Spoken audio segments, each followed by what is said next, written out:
धुरंधर film के बाद एक बहस बड़ी तेज हो गई है।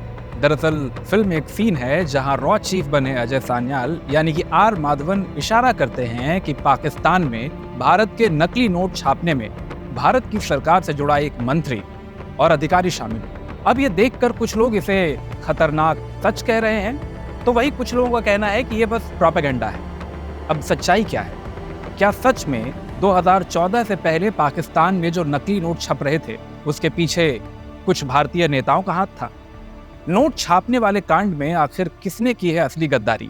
ये हम आपको अगले 7 मिनट में बड़े आराम से समझाने वाले हैं। और हाँ, हम आपको वही बातें बताएंगे जो सच में हुई हैं, कोई फिक्शन या मनगढ़ंत बात नहीं। तो अगले 7 मिनट तक आराम से समझिए कि हुआ क्या था।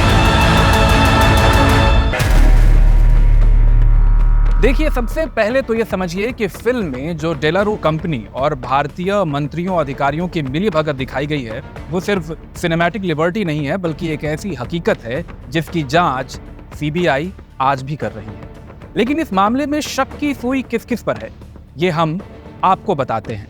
और इसके बाद आज आप गहराई से 3 और बातें समझेंगे कि फिल्म में क्या दिखाया गया, असलियत में क्या हुआ, कहां सच है और कहां है पॉलिटिकल प्रोपेगेंडा। तो आइए सबसे पहले डिकोड ये करते हैं कि फिल्म में दिखाया क्या गया है। फिल्म धुरंधर में दिखाया गया है कि एक ब्रिटिश कंपनी है जिसका नाम है डेलारू, जो कि भारत और पाकिस्तान दोनों के लिए करेंसी सिक्योरिटी मटेरियल सप्लाई करती है। अब ये बात जो है वो 100% सच है। इसी कंपनी के जरिए पाकिस्तान को भारतीय करेंसी की सिक्योरिटी फीचर्स की जानकारी मिल गई।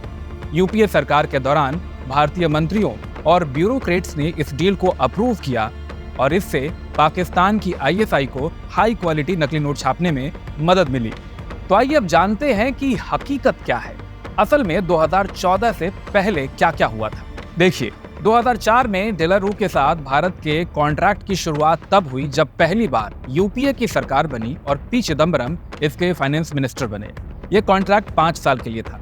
कंपनी को exclusive colour shift security thread की सप्लाई का कॉन्ट्रैक्ट मिला था, लेकिन इसमें एक बड़ी प्रॉब्लम भी थी। डेलारू उसी समय भारत के साथ साथ कई और भी देशों के लिए करेंसी रिलेटेड मटेरियल सप्लाई कर रही थी। कई यूरोपियन देशों के अलावा पाकिस्तान भी उनमें से एक था। चूंकि डेलारू कई देशों को करेंसी से जुड़े कच्चे माल की सिक्योर सप्लाई का दावा कर रही थी, इसीलिए उस वक्त पाकिस्तान के एंगल को लेकर कोई हाय तौबा नहीं मची।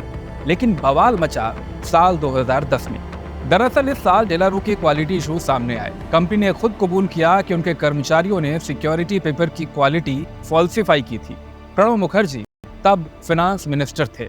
उन्होंने डेलारू को ब्लैकलिस्ट कर दिया। इंडियन इंटेलिजेंस एजेंसीज ने अलर्ट किया कि सेम कंपनी पाकिस्तान को भी सप्लाई कर रही है।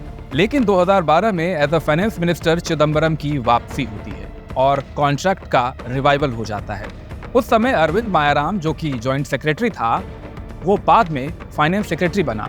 उसने इस काम में अहम रोल निभाया। सबसे इंपॉर्टेंट बात यह है कि एक्सटेंशन बिना होम मिनिस्ट्री की सिक्योरिटी क्लियरेंस के दे दिया गया था। अब सीबीआई की इसमें एंट्री कब हुई ये समझिए। 14 फरवरी 2007 को राजकुमार, जो कि joint secretary CVO department of economic affairs थे, उन्होंने ये कंप्लेंट दर्ज कराई। 2023 में सीबीआई ने एफआईआर और रेड का सिलसिला शुरू किया। सीबीआई ने अरविंद मायाराम के दिल्ली और जयपुर के घरों पर रेड की और जो चार्जेस लगाए गए वो criminal conspiracy section 120B plus prevention of corruption act section 13(1)D और 13(2) के थे। तो ये तो हो गई टेक्निकल बातें और पूरी क्रोनोलॉजी। अब समझिए कि सीबीआई की जांच और एनआईए की इन्वेस्टिगेशन में क्या क्या फैक्ट अब तक सामने आए हैं और फिल्म की कहानी में और हकीकत में कहां-कहां समानता है और कहां-कहां अंतर है। पहली बात जो सच है वो है डेलारू का India Pakistan double game. Film में दिखाया गया है कि कंपनी दोनों कंट्री को सप्लाई करती थी और ये बात 100% सच है। दूसरी बात जो सच है, यूपीए गवर्नमेंट ऑफिशियल्स की इन्वॉल्वमेंट। फिल्म में दिखाया गया है कि मंत्रियों और अधिकारियों की मिलीभगत है। रियलिटी ये है कि पी चिदम्बरम और अरविंद मायाराम पर सीबीआई इन्वेस्टिगेशन फिलहाल चल रही है। लिहाजा ये बात भी भले अभी लीगली प्रूव ना हुई हो, लेकिन स्ट्रॉन्ग एविडेंसेस तो हैं ही। अब तीसरी बात जो सच है वो है पाकिस्तान की state sponsored fake currency operation. Film में दिखाया गया है कि आईएसआई ऑफिशियल्स फेक नोट्स छाप रहे थे। एनआईए ने अपनी फॉरेंसिक रिपोर्ट में इस बात को कंफर्म किया है, यानी ये बात भी 100% एक्यूरेट है। लेकिन कहां ये फिल्म इन रियलिटी के अराउंड फैक्ट्स के साथ भी थोड़ा बहुत खेल करती है, अब ये बात भी आराम से समझिए। पहली बात, सभी अपोजिशन लीडर्स को विलेन बनाना। फिल्म में लगभग हर नॉन बीजेपी नेता को गद्दार जैसा दिखाया गया है, जबकि रियलिटी ये है कि डेलारो के साथ कॉन्ट्रैक्ट एक्सटेंशंस एनडीए की सरकार में भी हुए। इसलिए इसको एक क्रिमिनल नेग्लिजेंस तो माना जा सकता है, लेकिन हर किसी को ट्रेटर बताना फैक्ट्स का ओवर सिंप्लीफिकेशन है। दूसरी बात, मौजूदा सरकार से पहले कुछ नहीं हुआ। फिल्म धुरंधर इशारों में कहती है कि सिर्फ मोदी सरकार ने एक्शन लिया, लेकिन हकीकत ये भी है कि इसकी शुरुआत 2010 से ही हो गई थी। उस वक्त की यूपीए सरकार ने डेलारू को ब्लैकलिस्ट करके जांच शुरू कर दी थी। तीसरी बात, डेलारू का कॉन्ट्रैक्ट भारत सरकार के साथ साल 2015 तक चला। इसमें मोदी सरकार के शुरुआती महीने भी शामिल हैं। अब यहाँ दो सवाल उठते हैं। अगर डेलारू पर इन्वेस्टिगेशन चल ही रहा था और इतना सब कुछ सामने आ चुका था, फिर भी एनडीए सरकार ने 2015 तक डेलारू के साथ कॉन्ट्रैक्ट क्यों कंटिन्यू किया? अब दूसरा सवाल, साल 2016 में डिमोनेटाइजेशन हुआ, जिसके पीछे दावा किया जाता है कि मकसद आईएसआई के नेक्सस को बर्बाद करना था। फिर भी सीबीआई को एफआईआर दर्ज करने में 7 साल का वक्त लग गया। सीबीआई ने साल 2023 में जाकर के केस दर्ज किया है। सवाल यह है कि अगर केस इतना क्लियर था तो फिर डिले इतना लंबा क्यों हुआ? और चौथी बात, ये सिर्फ एक दो लोगों के भ्रष्टाचार की बात नहीं थी, एक पूरा सिस्टम फेल हुआ था। Multiple ministers, RBI security agencies, सब कुछ लंबे समय तक खामोश रहे। पांचवी बात और सबसे जरूरी बात, क्रिमिनल ऑफेंस और ट्रीजन में काफी अंतर होता है। डेलारू का कॉन्ट्रैक्ट बढ़ाने के लिए कमीशन खाना क्रिमिनल ऑफेंस है, लेकिन उससे ये साबित नहीं होता कि पाकिस्तान में नकली नोट छपवाने के पीछे कमीशन खाने वालों का ही हाथ था।